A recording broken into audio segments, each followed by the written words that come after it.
These guys here are dads, and they're fairly new to Apex and have a little bit of a problem. Being a new player or even below average in skill can be very difficult, mostly because there are tons of basic little things that you'll need to learn and get comfortable with if you want to be able to move on to do more advanced things like movement and making very specific and crazy plays. In today's coaching session, I'm helping these rookie dads develop the foundation of their Apex skills so that they can better understand how to play the game, which will make their future learning significantly easier. In this video, I'll help them with things like important basic movements most players don't know about, how to give yourself the best chance to see and do more in your games, how to keep your health up so you can consistently be fighting, and how to consistently be bringing people's health down so you can consistently get those knocks. How to move up, how to move down, how to move up, how to move back, in different ways for you to aim and improve your accuracy, and so much more. Now, before we hop into this session, I've been coaching Apex for over 3 years now, and I've worked with over 3,000 players from across the world, from brand new players all the way up to Apex predators. So if you've ever wanted to get personal help developing your skills in Apex, liking this video and subscribing to the channel is a great way to start, and booking a coaching session with me might be something you really want to consider. Now, with that being said, let's hop into this video and help you learn like these dads. So guys, what is the goal for today?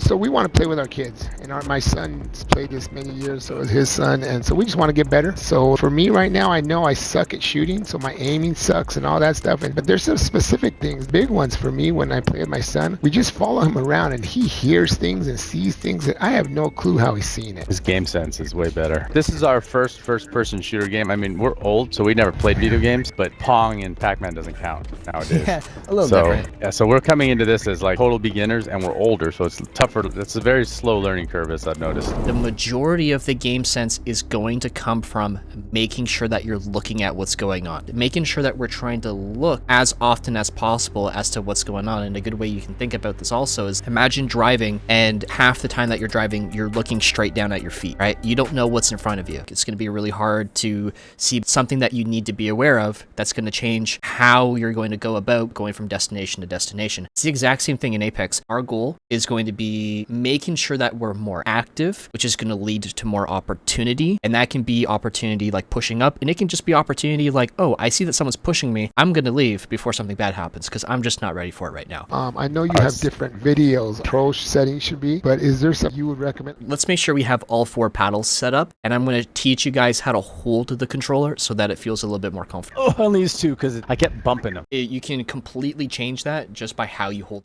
controller. So we're going to do top left crouch, top right is going to be jump, bottom left is going to be swap, and then bottom right is going to be interact reload. So one of the main things that I want you guys to practice is stepping in and out of cover and not stopping, right? What a lot of people do is they kind of come out of cover, they stop, and they shoot like this. And as you can kind of notice, if I stop like this, it makes it really easy for people just to shoot straight and then hit me. Now, the way that we're going to be taking engagements with people off of damage or off of an opportunity that we create, that's going to justify us being able to walk up and onto this individual here. Something that we want to be thinking about. For everything that you do, someone's going to have to react off of it, right? They're going to have to do something based off of what you're doing. So we don't want to be the one who's doing something off of what they're doing, right? It's always going to be easier to act than it is to react, right? So what a lot of people will do is they will be pushing without that reason, which leads to them, you know, moving up through the open and getting pissed on or getting decimated. This is the same thing in reverse though. So if I'm this guy and you guys are fighting me and you hurt me and you damage me, obviously I'm going to want to look away. So if I know that the only way that you can kill me is by you coming on over to me, that means that you're going to have to step into the open to do so.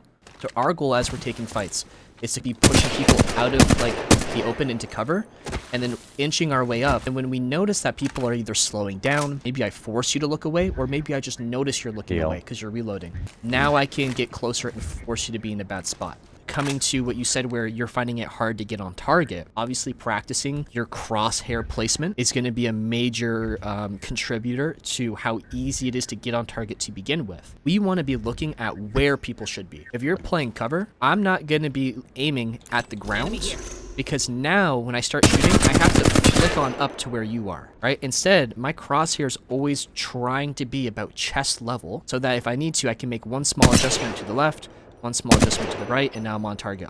So a drill that you guys are going to want to practice is you're going to go middle target, outside, outside, come down.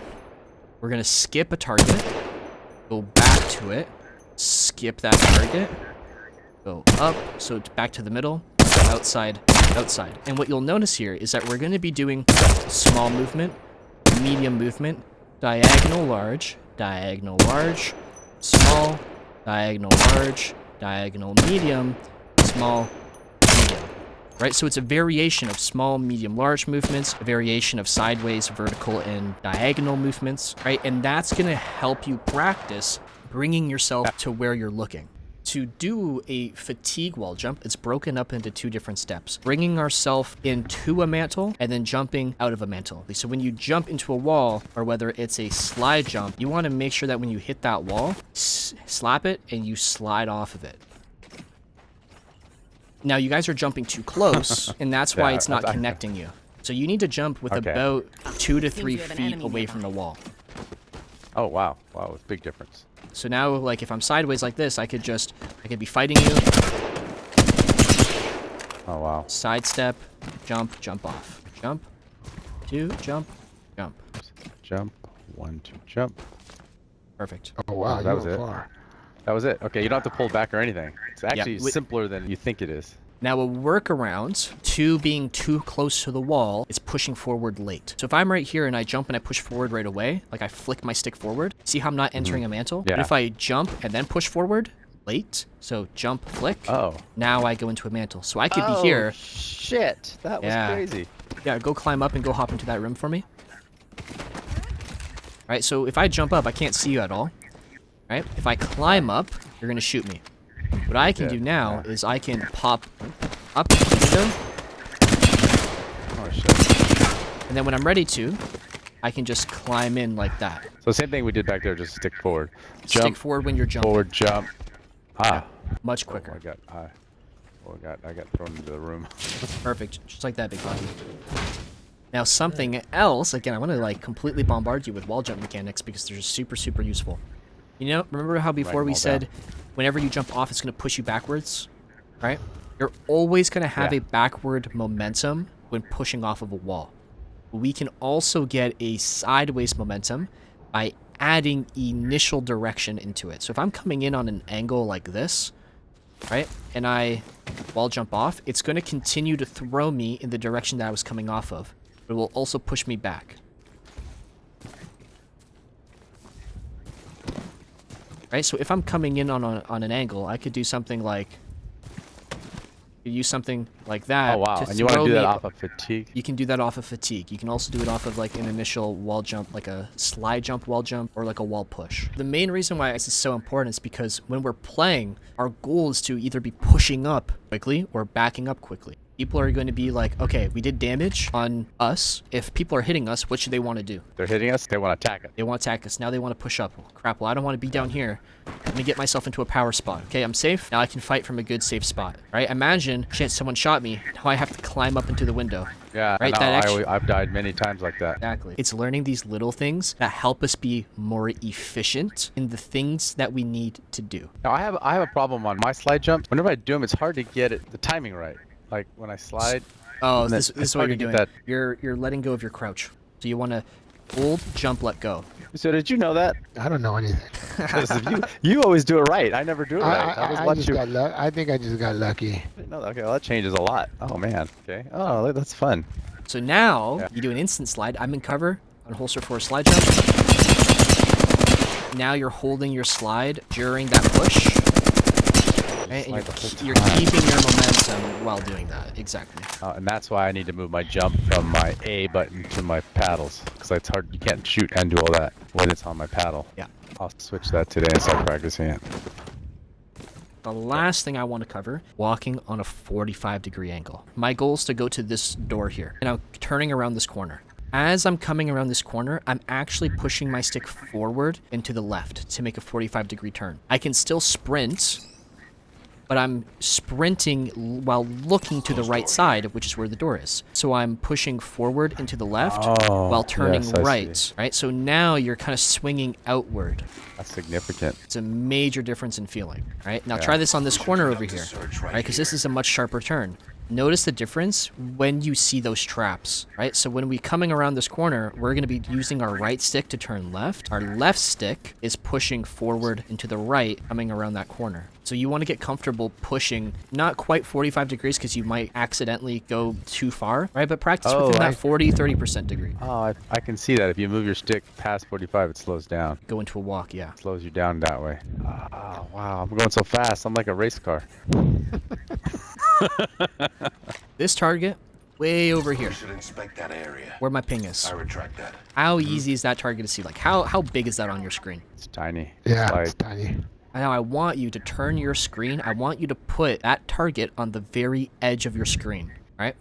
Oh, it's a lot bigger. Twice as big. So while we're running and we're rotating around the map, when I'm running around, I'm running on a 45-degree angle towards my objective, but I'm putting my objective close to the edge of my screen and I'm zooming it in. So now you can be basically 2x, 3x, 4x zooming in on where you're trying to go by just edging your screen. I wonder if that's how Michael sees everything. Well, yeah, he'll stand, he'll stand right here. He'll get on top of something and he'll say, we got one group over here, one group over here. We got a caustic and a Valkyrie. Yeah. And And I'm I'm just like, like, I don't see anything. What the hell are you looking at? And then I'm dead. One last thing I do want to cover though is just like a really quick audio tip. Something that might be contributing to your kids hearing more than you is that they are edging their screen to hear specific audio cues. So check this out, right? I'm going to just shoot my flat line and I want you guys to just do 360s, okay?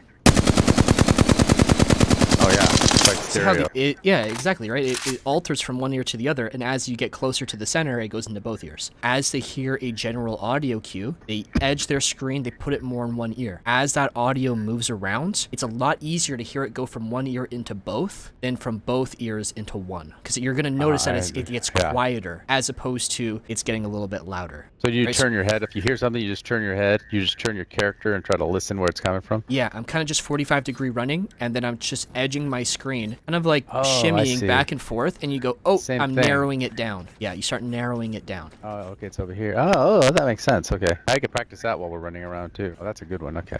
Well, thank you. That was great. That's more than I had expected or hoped for. So I got a lot to learn. Got a lot to work on. yeah, but There's a lot more. your patience. No worries. Yeah, I know. Yeah, we're not predators or anything. We're Not yet. twos. Not yet. Not yet. So, District, all right, thank you thanks for a your lot. time. You're more than welcome.